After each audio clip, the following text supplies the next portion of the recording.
E aí galera, eu sou o Duque, faz um tempo que eu tô fora, mas eu voltei pro canal. E aí? Já que a série saiu, eu queria falar de alguma coisa relacionada a Avatar, só que o desenho tem muitos episódios, então hoje vamos falar sobre o filme live action de 2010, O Último Mestre do Ar. Lembrando que, para caso você nunca tenha visto o desenho original, você não vai se decepcionar, tem o meu selo de qualidade e eu não falo isso por gosto pessoal. A animação é boa, as lutas são incríveis, o universo desse desenho é bem rico e o jeito que a história se desenrola te prende até o final. Você pode não sair amando e se tornar um fã assíduo da obra, porém vai com certeza te entreter e você vai gostar. Esclarecendo algumas coisas, eu sou o tipo de pessoa que gosta de filme ruim e já tinha assistido esse filme pelo menos umas 3 vezes antes de saber que Avatar tinha uma animação. Ou seja, mesmo se eu falar mal do filme nesse vídeo, saiba que eu gostei dele. E não considere esse filme um terror completo. Esse vídeo vai ser dividido em tópicos porque é a melhor forma que eu tenho de me localizar.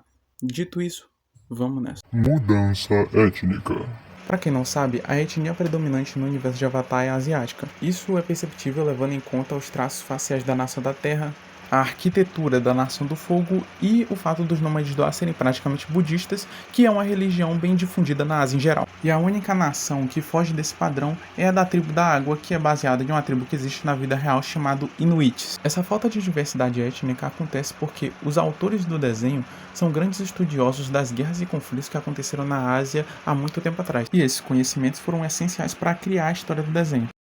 Mas no filme do M. Night Shyamalan, isso mesmo, o cara que criou essa trilogia de filmes que eu curto muito e que talvez eu crie um vídeo sobre, mas enfim, existe uma diversidade étnica muito maior, onde os nômades do ar são muito mais miscigenados, tendo todo tipo de pessoa lá, tanto que o próprio monge Gyatso é negro. Falando nisso, no Reino da Terra é mostrado pessoas mais asiáticas, mas tem uma cena cortada do filme em que é mostrado que tem uma aldeia com pessoas mais africanas.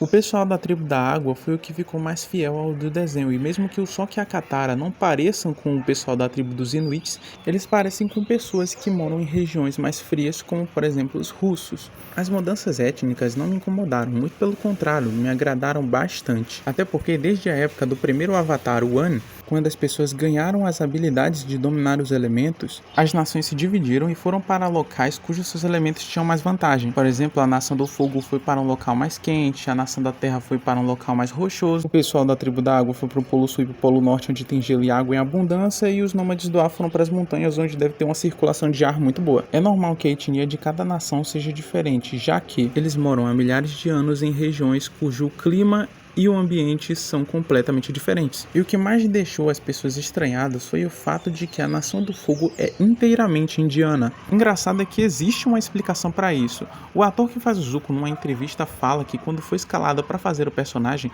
todos os outros atores que fazeriam o Tio Iron, a Azula e o Senhor do Fogo Ozai precisavam parecer parentes dele, e por isso que toda a Nação do Fogo foi escalada como indiana. Ah, Duque, mas para resolver isso aí é bem fácil, é só não escalar um indiano para fazer o Zuko. Cara, se eu tivesse conhecido o universo de Avatar através do desenho que nem você, talvez eu até concordasse, mas a Nação do Fogo indiana pra mim caiu como uma luva e o ator que faz o Zuko é muito bom. Inclusivamente falando de atuação,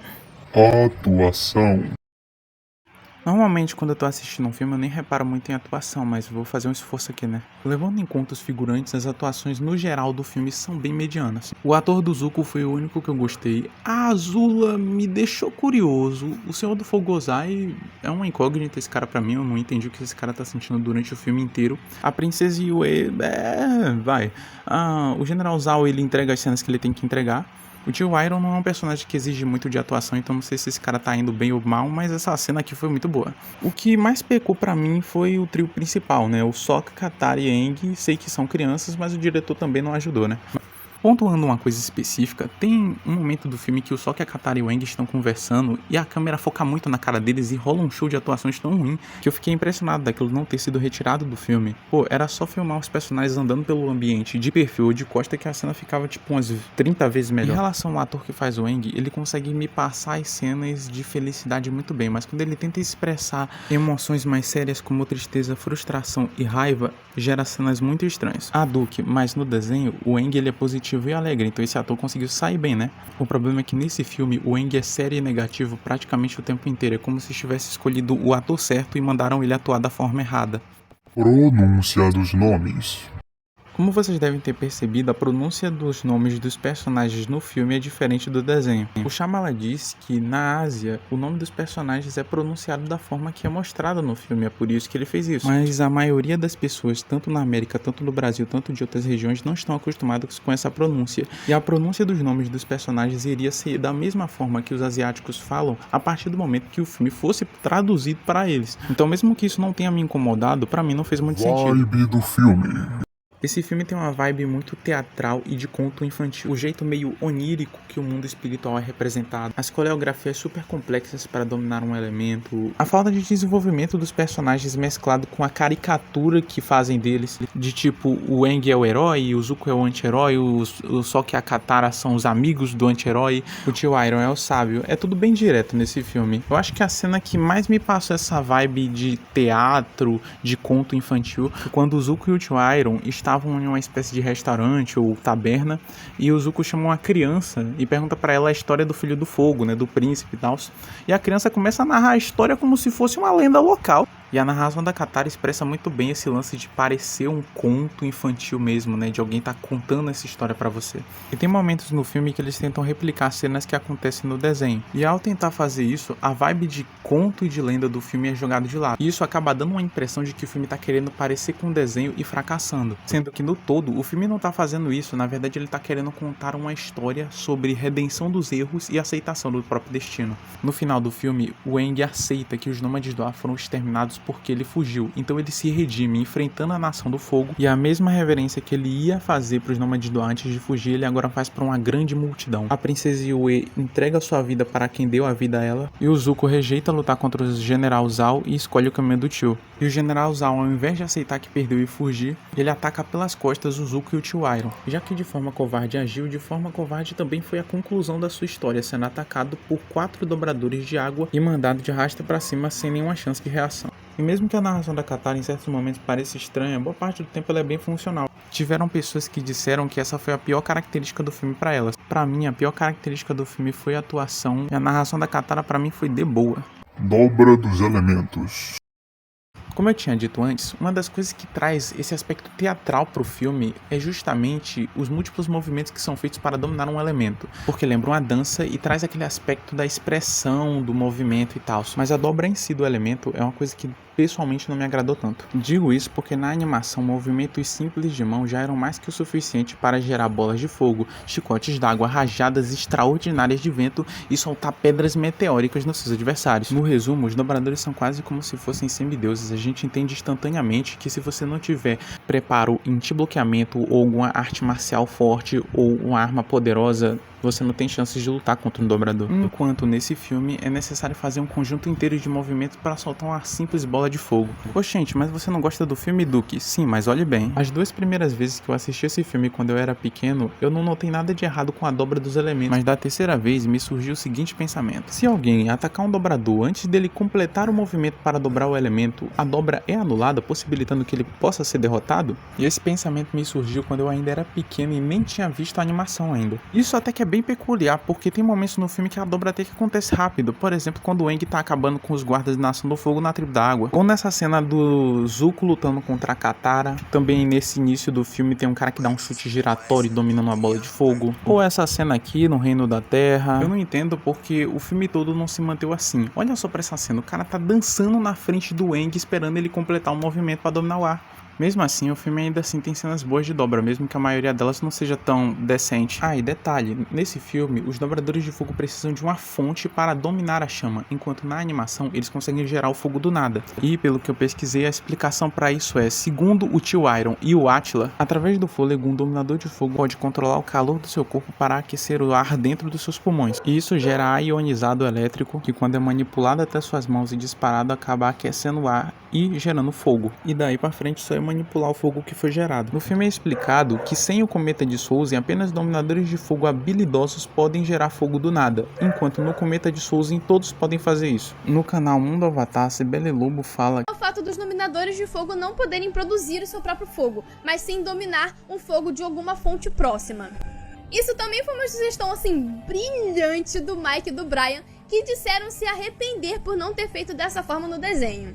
E muitos fãs acabaram não gostando dessa abordagem, pois o filme não trabalhou esse lance de dominar o fogo de uma fonte muito bem. Duque, mas como isso poderia ter sido abordado? Vamos pensar assim, o fogo já é um elemento que sem ajuda consegue crescer e se alastrar com facilidade. Imagine com alguém manipulando. Dando um exemplo, vamos tentar reescrever a cena de luta da Katara e do Zuko. O Zuko chega no local com a tocha, joga ela pra cima e manipula a chama da tocha antes mesmo dela encostar no chão. Espalha o fogo no chão e dispara uma bola de fogo na Katara. Isso tudo em menos de 2 a 3 segundos. Do jeito que eu falei, o dobrador de fogo parece muito mais overpower, porque dá a impressão de que com uma faísca ele conseguiria gerar incêndios inteiros. Poderia até ter tido uma cena no filme onde os dobradores de fogo estariam sendo ensinados a espalhar o fogo pelo ambiente para não faltar munição em combate. Uma coisa que seria absurda se acontecesse seria se em uma luta, um dominador de fogo conseguisse deixar uma pequena chama no corpo de alguém e fizesse essa chama se espalhar pelo corpo da pessoa rapidamente, como se fosse um veneno. Bom, essa poderia ser alguma das formas que o fogo que vem de uma fonte poderia ter sido trabalhado. Eu queria pontuar uma coisa, eu estou falando da dobra do elemento,